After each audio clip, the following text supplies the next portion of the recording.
அகோரி கதாபாத்திரங்கள் அப்படி தான் நினைக்கிறாங்க. மரணம் ஒரு விடுதலை அப்படின்னு நினைக்கிறாங்க. வாழ முடியாதவங்களுக்கும் வாழ தகுதி இல்லாதவங்களுக்கும் நீ கொடுக்குற மரணம் வரம். அதான் அந்த படத்தில் வர டைலாக். வரம் தான் கொடுக்குறாங்க, அவங்க மரணம் கொடுக்கல.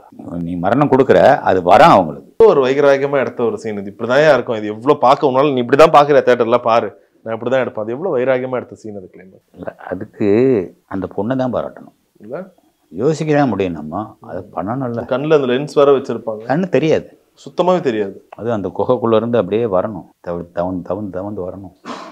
அந்த பொண்ணை தான் பாராட்டணும். அந்த கிரெடிட் எனக்கு வராது. நான் கடவுளை பொறுத்தளவுக்கு ஆர்யாவுக்கும் பூஜாவுக்கும் தான் அந்த கிரெடிட்ஸ் போகும். அதுக்கப்புறம் அந்த மற்ற குழந்தைகள். ரொம்ப அழகா இருக்க நடிக்கிற அப்படியே அது ஆப்போசிட்டா மாத்திடுவாரியா? அவங்கள அப்படி பார்க்கணும். சும்மா விக்கு வச்சு மேக்கப் போட்டு அழகா திருத்தமா தான் வரணும் அப்படின்னா, அப்படி கேரக்டர் இருந்தால் அப்படி வருவாங்க. அவங்க அப்படி இல்லையே, அவங்க அடிமட்ட ஜனங்கள் தானே, அவங்க அப்படி தான் இருப்பாங்க. பெரும்பாலான உங்களுடைய கதைகள் அந்த மாதிரி அந்த மாதிரி தான் இருக்கிறதுனால அப்படி அமைஞ்சு போச்சு. பாலா போன்ற ஒரு இயக்குனர் எதுக்கு நல்ல தமிழ் தெரிஞ்ச ஒரு மாநிலமான ஒரு பெண்ணையே நடிக்க வச்சிருக்கலாம். அதை தாண்டி உங்களுக்கு தமிழ் தெரியாத ஒரு பெண்ணை மேல கலர் பண்ணி இந்த கதாபாத்திரத்துல அவர் கஷ்டப்பட்டு நடிக்க வச்சது எதனாலன்ற மாதிரி ஒரு கேள்வி எனக்கு. அப்ப அந்த டைம்ல டேட்ஸ் பேசாத ஆர்டிஸ்ட் வேணும்.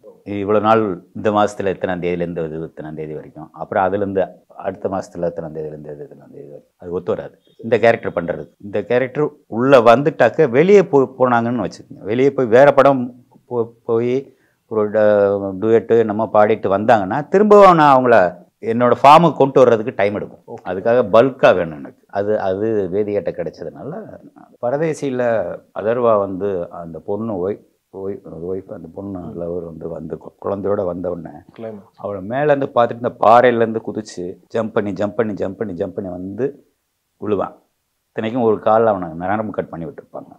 ஸோ அந்த டீ செடிகள்லாம் இருக்கு இல்லையா, அது செடி இல்லை, ஒன்று 100 வருஷம் மரம். குச்சி கிழிச்சுன்னா அப்படியே தையல் போடுற அளவுக்கு கிழிச்சிடும், அவ்வளோ ஸ்ட்ராங்காக இருக்கும். அதில் கிட்டத்தட்ட ஒரு 15 தடவை. ஏன்னா இவன் ஏலியா வந்துட்டா இந்த பொண்ணு 2 பேருமே என்ட்ரு ஆகணும். இந்த பொண்ணு லேட்டாக வந்துடுவா, இல்லை இந்த சீக்கிரம் வந்துடுவா, அவன் ஓடி வந்துட்டு இருப்பான்.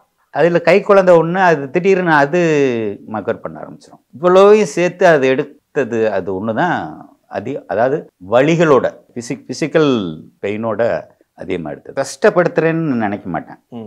அவங்க என்னைய தோளில் சுமந்துட்டு போகிறாங்கன்னு தான் நினைப்பேன். நான் அவங்களுக்கு அது ஒரு ப்ளஷர் மாதிரி. சரி, அவன் சொல்கிறத கேட்போம் அப்படின்றது அவங்களுக்கு அது ஒரு சந்தோஷமான தருணம். அது எனக்கு எப்போ சிரிப்பு வருதோ, எனக்கு எப்போ அழுக வருதோ, எனக்கு எப்போ ஷாக்கிங்காக இருக்கோ அப்போலாம் ஆடியன்ஸ்க்கு வரும்.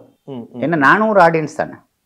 நானும் ஒரு ஆடியன்ஸாக தான் நான் எடுக்கிறேன்றதுக்காக நான் எடுக்கிறதெல்லாம் சரின்னு சொல்ல மாட்டேன். நான் எடுக்கிறது எனக்கு சாட்டிஸ்ஃபைடாக இருக்குன்னாக்கத்தான் நான் ஆடியன்ஸாக நான் உணர்ந்து ஓகே இது ஒர்க் ஆகும் அப்படின்னா தான் அதை நிறுத்த முடியும். இல்லைன்னா அது தொடர்ந்துட்டே நான் போவேன்.